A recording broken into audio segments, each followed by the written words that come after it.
Well, while President Trump is taking unprecedented steps to deport criminal illegals and make the country safer, Democrats, they're going out of their way to stop him. The socialist candidate for the mayor of Minneapolis, Omar Fatah, is now vowing to protect all illegals from what he calls the, quote, hostile Trump administration. Take a listen.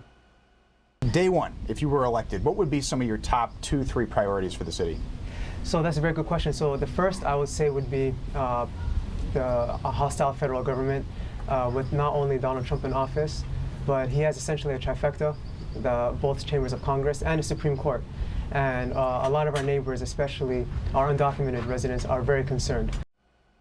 Here with more, DHS Secretary Kristi Noem. By the way, if he in fact does that, he's aiding and abetting in law-breaking, is he not? Just like the people that have been tipping off illegals that ICE agents are in the area, they can get arrested for that, can't they?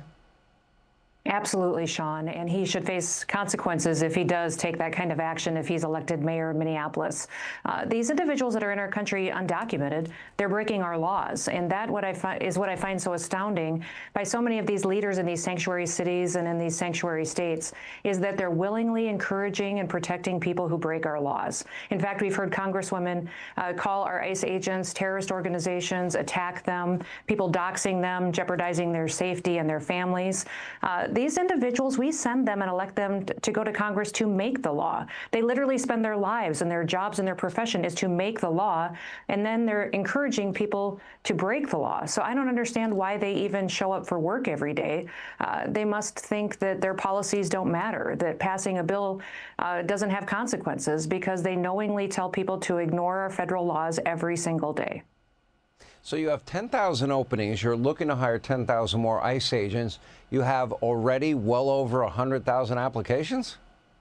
We do. In fact, as of today, about 110,000 applications in less than 2 weeks. And that's what I find so encouraging, is it's clear the American people are behind President Trump and these officers. They have their backs, and they want to be a part of what's happening in this country by making it safe again. So despite what, you know, the fake news says, despite what the liberals and the socialists and the Marxists are parroting every single day out in their communities and to their supporters, it's just not true. The American people are so happy, and they're excited about the fact that the rule of law is going to apply to everybody, and that Americans and citizens who follow the law should be prioritized, and that President Trump is doing exactly that. So to have that many applications means that we're going to hire the best of the best, and individuals who have experience can get qualified for their ICE badge as soon as possible and hit the streets so that they can make sure that these families get to live safely again.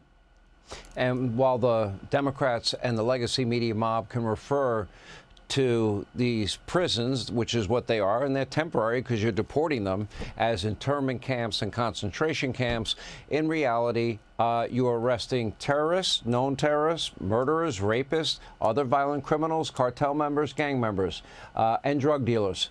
Right or wrong? Absolutely. That is exactly who we're detaining, and the ICE detention standards are the highest in the country.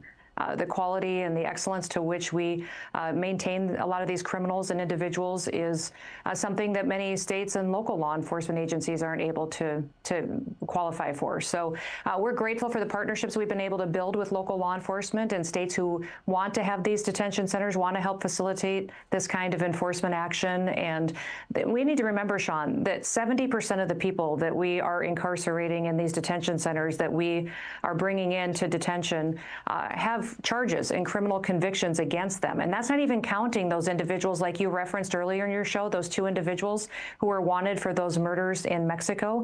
That's not even in those 70%. So many of these individuals that we are picking up off our streets are wanted for violent crimes in other countries.